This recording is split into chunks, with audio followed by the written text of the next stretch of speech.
গত 6 নভেম্বর ছট পূজার রাতে বাড়ি থেকে নিখোঁজ হয় রনি লস্কর। পরিবারের তরফ থেকে জানানো হয়েছে সে পার্শ্ববর্তী এলাকার রঞ্জন রায়ের সঙ্গে কোথাও যাওয়ার কথা বলে বাড়ি থেকে বের হয়েছিল। এরপর আর বাড়ি ফিরে আসেনি। দুদিন খোঁজাখুঁজির পর এনসিসি থানায় নিখোঁজ ডায়েরি করা হয়, কিন্তু রবিবার দিন সকালে এলাকার লোকজন দুর্গন্ধ পেয়ে পার্শ্ববর্তী এলাকার একটি খালি জায়গায় রনির মৃতদেহ দেখতে পেয়ে থানায় খবর দিলে পুলিশ এসে মৃতদেহ শনাক্ত করে।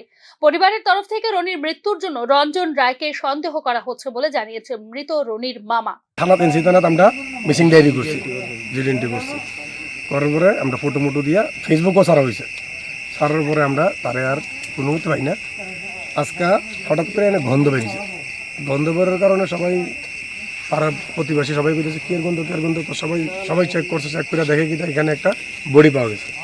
তো বডি পাওয়া যাচ্ছে পরে সবাই চেক করছে, দেখছে ওরই বডি। এলাকার লোকজন রনি লস্করের মৃতদেহ দেখতে পেয়ে থানায় খবর দিলে পুলিশ এসে মৃতদেহ শনাক্ত করে হাসপাতালে ময়নাতদন্তের জন্য পাঠায় বলে জানিয়েছে এনসিসি থানার একজন পুলিশ আধিকারিক। 10:15টার দিকে আমরা থানাতে একটা ফোন আছে। তারপরে ফোনে কয় যে একটা এখানে বডি পাওয়া গেছে। কোন জায়গায়? এখানে খেজুর বাগান নয়, সাহাপাড়ার দিকে। তো ওইখানে লোকেল ওই ছেলেটা।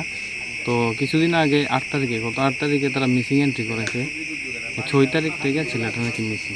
তারপরে তারা আজকে 2-1 দিন ধরে তারা গন্ধ পাইতেছে। তারপর আজকে ফাইনালি তারা একটা বাড়ির সীমানার কোনাতে তারা বডিটা পাইছে। পাওয়ার পর থানাতে ফোন করছে। শহরের বুকে খেজুর বাগানের মতো ব্যস্ততম ও ঘনবসতি এলাকায় ঘটে যাওয়া রনি লস্কর খুনের রহস্যের আবরণ উন্মোচন করে প্রকৃত অপরাধীকে গ্রেফতার করতে রাজ্য পুলিশ প্রশাসন কি ভূমিকা পালন করে এখন সেটাই দেখার। Bureau report, news now.